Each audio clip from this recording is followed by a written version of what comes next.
তোমাকে দিয়ে উদ্বোধন করাই। খাও। কুমিল্লার রসমালাই নিয়ে আসলো। এটা আসলে অপারেশন সফল, তাই কুমিল্লার রসমালাই পেয়ে গেলাম। বয়স যখন 3 বা এরকম থাকে তখন ম্যাক্সিমাম ক্ষেত্রে কিন্তু অভিভাবকদের ভয় থাকে এত ছোট্ট বয়সে অপারেশন করা যায় কিনা, তাই না? কি কি কষ্ট পেতো একটু বলেন তো দেখি।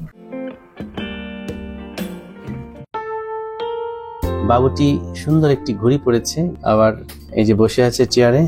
তো আমি একটু আগে এই মিষ্টি বাবুটাকে জিজ্ঞেস করেছিলাম তুমি বড় হয়ে কি হবা, বলেছে ডাক্তার হবে। তো শুনে ভীষণ ভালো লাগলো। চিন্তা করলাম যে ভবিষ্যতে ডাক্তারের সাথে একটা ভিডিও থাকুক। তো কাহিনীটা হচ্ছে যে কিছুদিন আগে আমরা তার একটি অপারেশন সম্পন্ন করেছি। এই যে তুমি কি বলতে পারবা, তোমার নাম বলো, নাম বলো। হ্যাঁ,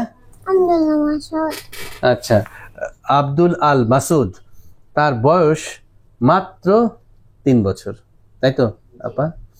আচ্ছা, বয়স মাত্র 3 বছর, কিন্তু এই বাবুটি লাস্ট ফিউ ইয়ার্স খুবই কষ্ট করেছে। কি কষ্ট ছিল সেটা একটু আমি সরাসরি তার মার কাছ থেকে শুনবো। কি কি কষ্ট পেতো একটু বলেন তো দেখি।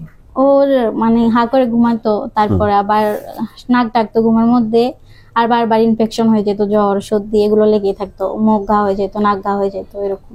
যখন এই ধরনের ছোট বাচ্চারা দম নিতে কষ্ট হয়, হা করে ঘুমায়, নাক ডাকার শব্দ হয়, গিলতে কষ্ট হয়, খেতে কষ্ট হয়, শ্বাস নিতে কষ্ট হয়, তখন আমাদের সন্দেহ হয় যে এডিনোটনসিলাইটিস আক্রান্ত হলো কিনা। যথারীতি আমি তার একটি এক্সরে করি, এক্সরে নাসোফ্যারিঞ্জ ল্যাটারাল ভিউ, এবং আমি দেখতে পারি তার হিউজলি এনলার্জ টনসিল অ্যান্ড এডিনয়েডস, অর্থাৎ তার এডিনয়েডটা অনেক বড়, পাশাপাশি তার টনসিলও বড়। এই দুটির কারণে মূলত তার নাক দিয়ে দম নিতে কষ্ট হতো, হা করে ঘুমাতো। তো প্রশ্ন হচ্ছে এরকম সমস্যা থাকলে সার্জারির প্রয়োজন হয়, এবং আমরা সার্জারিটাই আমরা বলি যে ফাইনাল ট্রিটমেন্ট অপশন। কিন্তু বয়স যখন 3 বা এরকম থাকে, 3 বছরের বয়স, তখন ম্যাক্সিমাম ক্ষেত্রে কিন্তু অভিভাবকদের ভয় থাকে এত ছোট্ট বয়সে অপারেশন করা যায় কিনা, তাই না? আপনার কি এরকম কোনো কনফিউশন হয়েছিল? হ্যাঁ স্যার, সাহস পাইনি। যখন আপনার ভিডিওগুলো দেখছি তারপরে আত্মবিশ্বাস জাগিয়েছে, তারপরে আপনার কাছে নিয়ে আসছি। ওর আমরা একটি সফল অস্ত্রোপচার সম্পন্ন করেছি গত 31 মে 2024। আজকে যখন ফলো আপে আসলো, ওর আম্মুর সাথে এসে দুষ্টামি করছে, এবং আমার জন্য আবার যে এইগুলো নিয়ে এসেছে, এটা হইতেছে আসলে কুমিল্লার, না কুমিল্লার রসমালাই। কুমিল্লার রসমালাই। হ্যাঁ, তো তুমি উদ্বোধন করো আগে, তোমাকে দিয়ে উদ্বোধন করাই। খাও। কুমিল্লার রসমালাই নিয়ে আসলো। এটা আসলে অপারেশন সফল, তাই কুমিল্লার রসমালাই পেয়ে গেলাম। আমি ভাবলাম যে এই স্মৃতিটুকু থাকুক।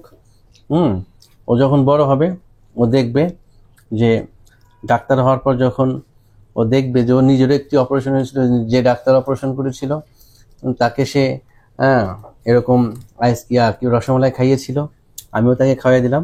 এই মধুর স্মৃতিটুকু থাকবে। হ্যাঁ, আপনারা সবাই দোয়া করবেন। আপা, আপনাদেরকে অনেক অনেক ধন্যবাদ আমার জন্য ওই কুমিল্লার রসমালাই আনার জন্য। ঠিক আছে, এবং আমি আপনার সন্তানের উত্তরোত্তর সাফল্য কামনা করছি। ভালো থাকবেন সবসময়।